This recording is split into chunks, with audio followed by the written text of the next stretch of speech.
Vriende, dit was die donderdag aand soos vanaand, amper 2000 jaar terug, as hulle volgens die kalender gaan, is dit 1992 jaar terug, wat Jesus, hy laaste week, het in Jerusalem ingekom, en dit was die week, wat die Jode, die Pesach, die Paasfees gevier het. En onthou, hulle het al dit reeds vir 1400 jaar daai tyd gevier, van Moses se tyd af, van die Egypte, die uittog uit Egypte, 1400 voor Christus. So dit was daar donderdag aand, dieselfde tyd wat ons nou het. En Jesus het vir sy disippels gesê, waar gaan hulle vir hom gevra, waar gaan ons Paasfees vier?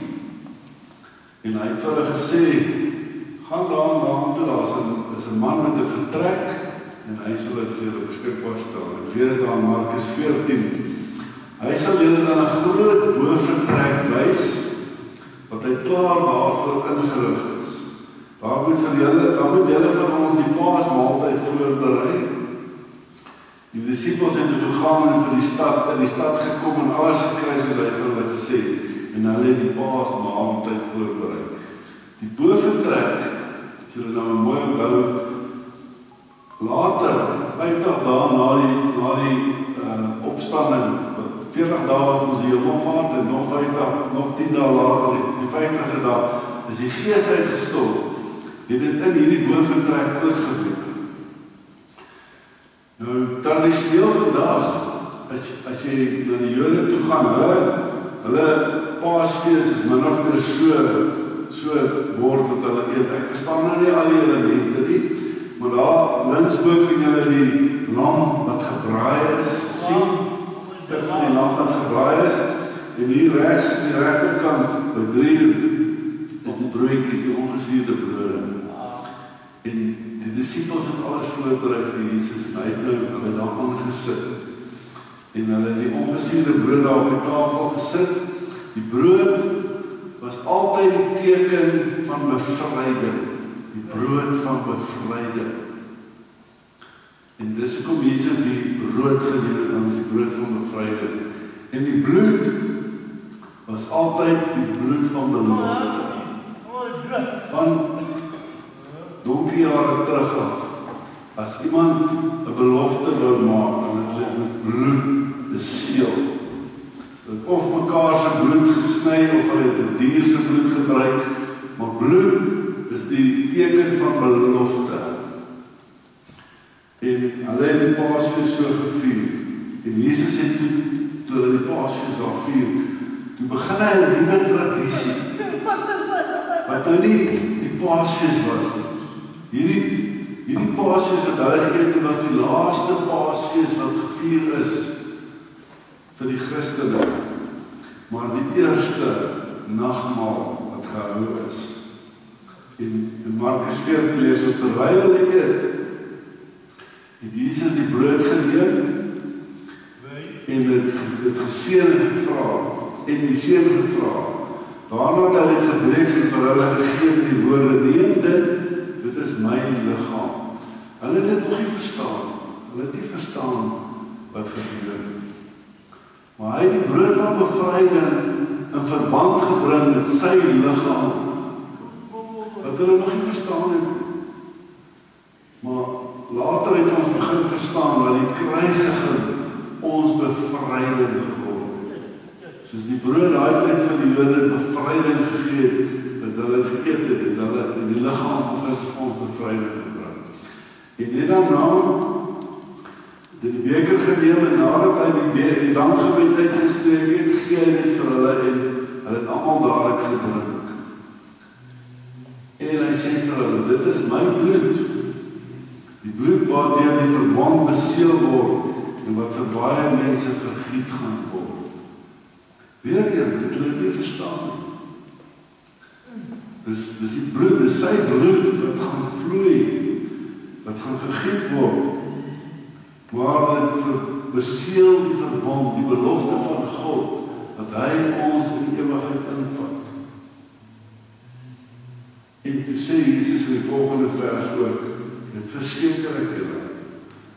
Ek sal nie meer wyn drink nie, tot op die dag wanneer ek die nuwe wyn in die koninkryk van God sal drink nie. En hulle het dit ook nie verstaan. Want hier Jesus voor hulle gesit en in hierdie week wat hy ingekom het, en dan die vorige Sondag met Palmsondag het hulle gedink hy gaan koning word. Maar toe Maandag toe keer hy die tempel om en hy stap die tafels op en hy slaan die Jode uit mekaar uit. Dinsdag het hy met die Fariseërs gestry en met die skrifgeleerdes. So daai hele week is dit deur mekaar. Die donderdagoggend het hy klomp profetiese redes gesê vir hulle wat aan die eindtyd gaan gebeur en wat alles gaan gebeur. En nou is dit die donderdag aand en hy vertel van hierdie nuwe ding van die nagmaal en van die brood en van die bloed, die wyn. En hulle het klaar gemaak met die Paasfees en toe gaan hulle, as jy nou uitgaan by die tempel, hier na die westerkant toe, dan gaan jy deur die Kidronvallei en dan kom jy by die tuin van Getsemane uit. Maar voor hy gegaan het hy ook vir hulle gesê, maar van julle wat hier sit, een van julle gaan my verraai. Hy gaan my verraai. Dat hulle ook nie verstaan het nie, waaroor verraai vir wat. Maar hy gesê, iemand gaan hom verraai. Om die waarheid te sê, het hy ons gesê, iemand sy hand saam met my in die broodpluk druk, en Judas Iskariot het gedoen, maar hulle het dit seker nie gesien nie. En hy het ook vertel van Petrus, wat hom gaan verloon het. Wat hulle lieg, Petrus het dit sê, nee ek nie, ek sal dood neerslaan langs nie, maar ek sal nie verloon. En toe is hulle oorkant toe, oorkant die Kidronvallei, is die tuin van Getsemane. Vandag lyk dit so daar, so as jy vandag daar kom, ek onthou nou wat ek en Marcus en Asamba was, want hy ook wat so gebeur het daar. Ons was in die tuin van Getsemane, maar Jesus is te soete gegaan, maar dit was nou bietjie donker al buite. En toe hy in die tuin van Getsemane kom, as ons aan Markus 14 lees, daarna neem hy vir Petrus, vir Jakobus en vir Johannes saam met hom. Hy het ontstel en beangs geword en vir hulle gesê, ek voel doodsbenou, bly hier en waak. Hy het vir sy 3 topmanne, hierdie Petrus en Johannes en Jakobus was sy topmanne gewees. Jakobus en Johannes was broers gewees en Petrus was sy topmanne gewees. Sê vir hulle, bly hier so en waak, ek gaan net 'n bietjie verder bid. En dan gaan hy 'n bietjie verder die bid Jesus. En jy onthou die gebed wat hy gebid het. Toe sê hy vir die Here in vers 41 en 42, hy het gesê, Abba, Vader, alles is vir U moontlik. Dis baie wat ons ook bid. Ons bid baie so, Here, alles is vir U moontlik. Neem hierdie lydingsbeker van my af weg. Dis wat ons ook wil hê. Ons wil nie lyd, ons wil nie swaar kry, ons wil nie hindernis hê nie. Van hierdie goed weg van ons af. Moet nogtans nie doen wat ek wil nie, maar wat U wil. So hierdie groot volwassenheid om te besef, ek is nie die middelpunt van die wêreld nie. En Jesus kon maklik hier gedink het, hy is die middelpunt van die wêreld. En gesê, van my wil, wat my wil geskied. Maar Jesus wys ons die weg. Maar tog nie my wil nie, maar U wil. En elke keer as hy so gebid het, dan gaan hy terug. Toe hy 'n 3de keer terugkom en hy sê vir hulle, slaap en rus julle nou nog. Elke keer as Jesus weggaan, raak hulle in die slaap.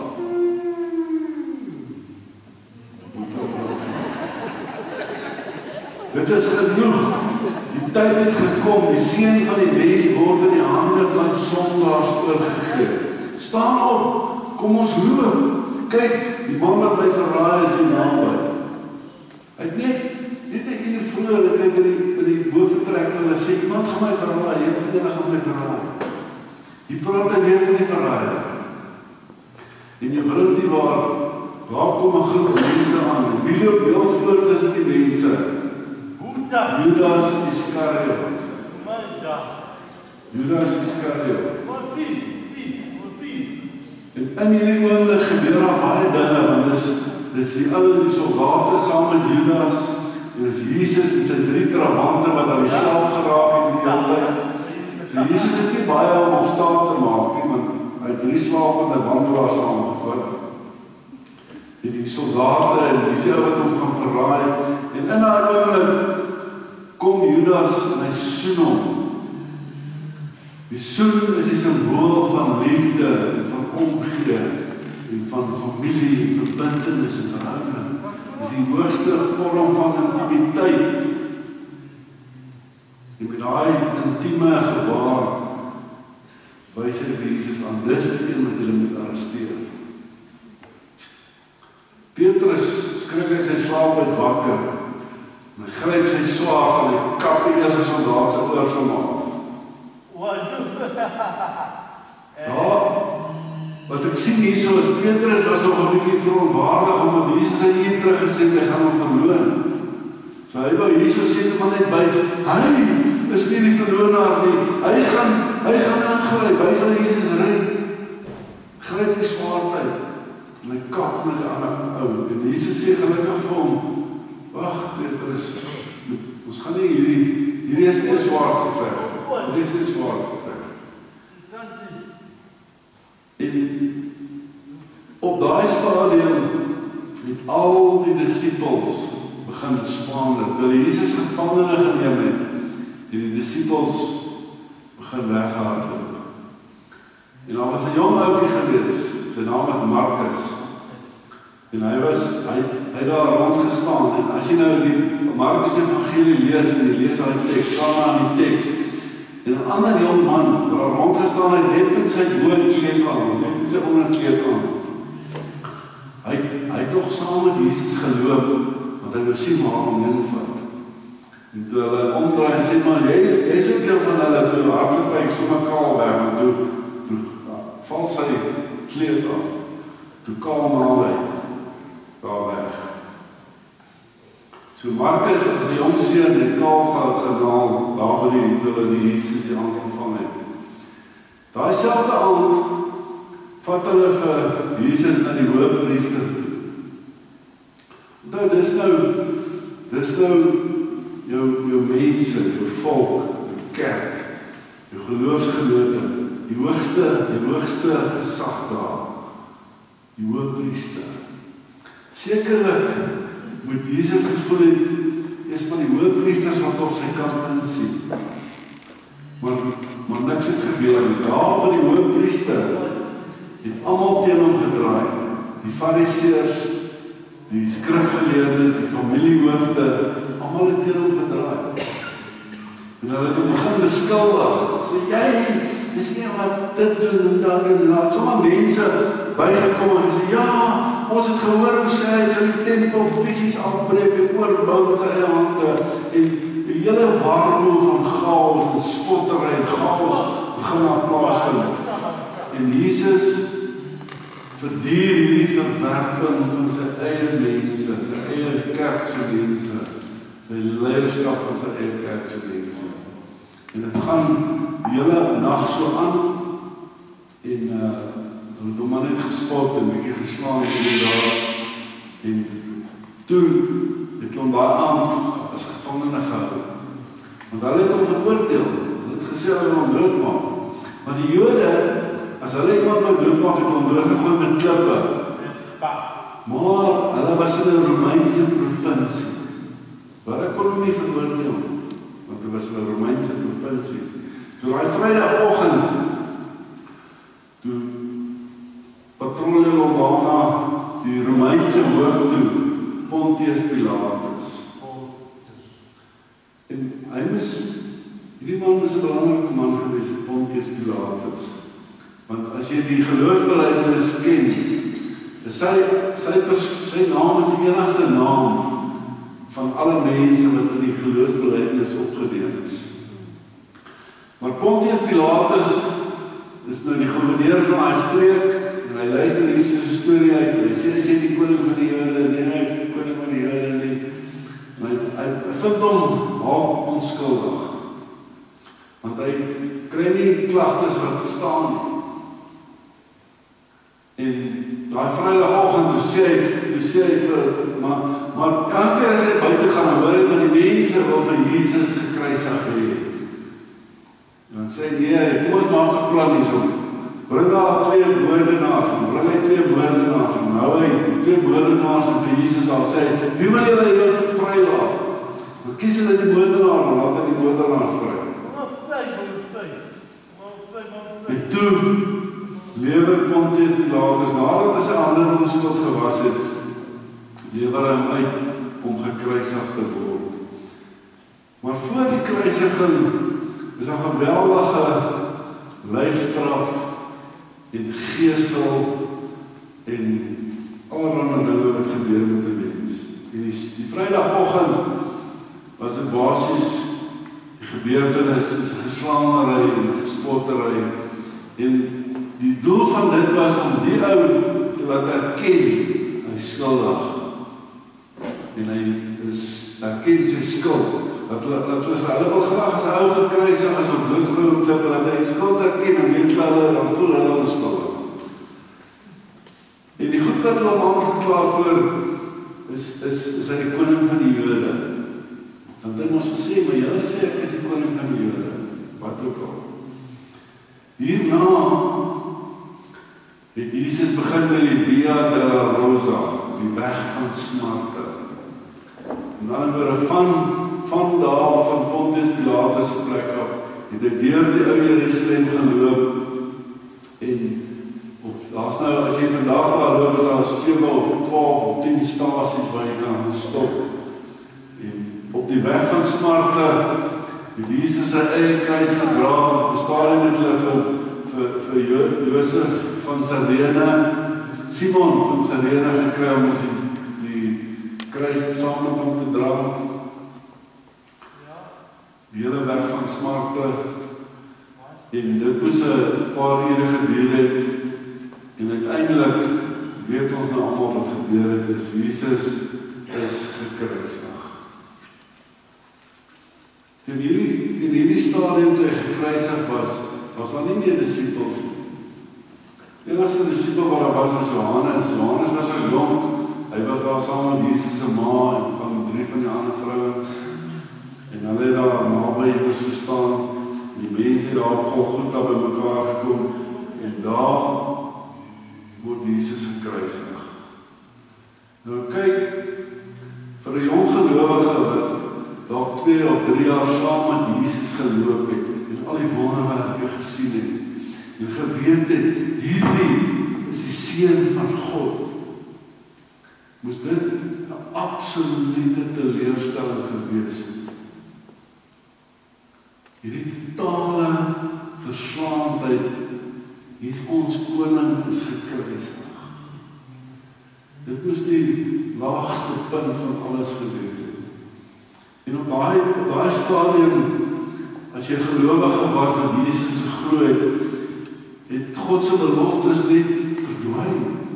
Alles wat Jesus gesê het, wat hy weer gesê, wat hy in sy 3 jaar gesê het, wat hy gedoen het, is alles verby. Verniet. Die verlosser is dood. Die nuwe koning van die Jode is verwerp, hulle wil hom nie gehad, die Jode wil hom nie gehad het nie. Hulle soek hom nie, man van Nasaret soek hulle nie.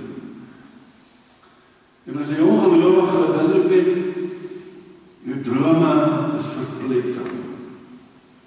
Ek dink aan die 2 Emmausgangers, wat die Sondag het hulle teruggeloop daar na Emmaus toe. Hulle het so teleurgedruk gewees. Almal wat Jesus geglo het, was teleurgestel.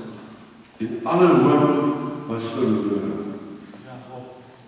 En hierdie goed, dit is baie keer hoe ons die lewe leef. Partykeer leef, baie kere kom ons in sulke doodloopstrate, dat ons verlore is, en hoop verlore is, en jy is siek, en jy wil op het doodgaan, en jy is arm, en jy nie werk nie, en jy verloor 'n kontrak, en jy lories breek, en alles gaan net verkeerd. Dan voel ons so. Waar is God se beloftes? Sê ek, so in sak en as is. Waar is die hoop wat my in die lewe intrek? En as ons verder lees in Markus 3:15-33, teen 12 uur die middag, het daar duisternis oor die hele land gekom. En dit het tot 3 uur geduur. Nou kyk, dit moes vreeslik die hand gewees het. As jy nou maar dink, byvoorbeeld in die onlangse aardbewing in Myanmar, net vir 10 minute was aardbewing en is totale chaos. Hierso is 'n totale duisternis vir 3 ure gewees. Die hele wêreld is in chaos gedom in die middel van die dag. Om 3 uur het Jesus se hart uitgeroep, Eli, Eli, lema sabachthani. Dit beteken, my God, waarom het jy my verlaat? So dis nie net ons wat so teleurstelling beleef het, Jesus het dieselfde teleurstelling beleef. My God, waarom het jy my verlaat? So hierdie naamlik wat ons vier, is eintlik 'n donker naam. Ons kan nou terugkyk en sê, ja, maar ons weet dit opgestaan, maar dis 'n donker naam. Want hierna, nadat Jesus dood is, het een van die mense, Josef van Arimatea, het hom ontferm oor Jesus se lijk. En hy was 'n man gewees met 'n paar rand en het geld gehad vir 'n grafplaas gehad. Josef het 'n stuk linne gekoop, Jesus van die kruis afgehaal, om in die linne toegedraai en neergelê in 'n graf wat in die rots uitgekap was. Hy het 'n klip voor die ingang van die graf gerol. Maria Magdalena en Maria die moeder van Josef het gestaan en kyk waar hy neergelê word. En niemand het dit verstaan nie. Maar gelukkig ons as gelowiges kan identifiseer met al die goed. Ons weet wat die betekenis van hierdie kruisiging. Hierdie kruisiging was die lam wat God self voorsien het. Die offerlam. As jy Openbaring lees, dan sê daai lam is waardig om die boeke oop te maak, om die seels te breek, wat ons vanaand gesing het.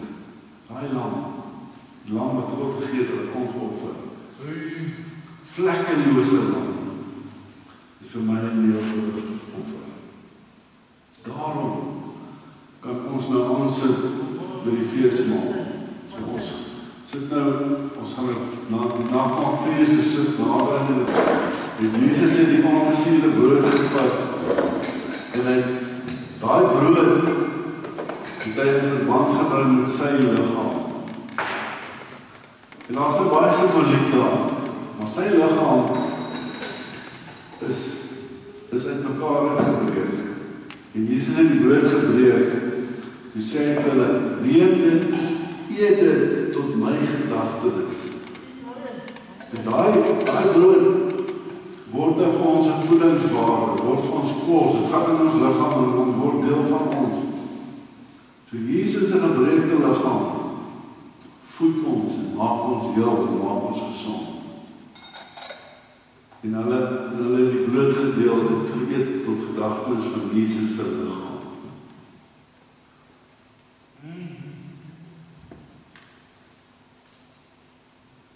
Daarna het Jesus die wyn geneem en hy het gesê, hierdie wyn is my bloed wat vir julle gevloei het. Jesus se dood, die bloed wat uit sy liggaam uitgegaan het sy dood beteken. Maar hierdie bloed, hierdie wyn, gaan in ons liggame in en beteken ons lewe.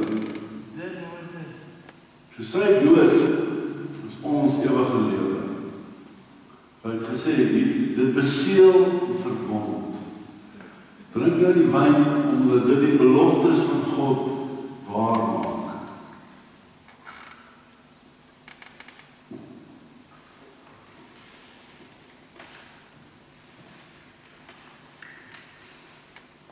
Jesus het vir hulle gesê, elke keer as julle hierdie brood eet en hierdie wyn drink, verkondig julle die dood van Jesus Christus totdat hy wederkom.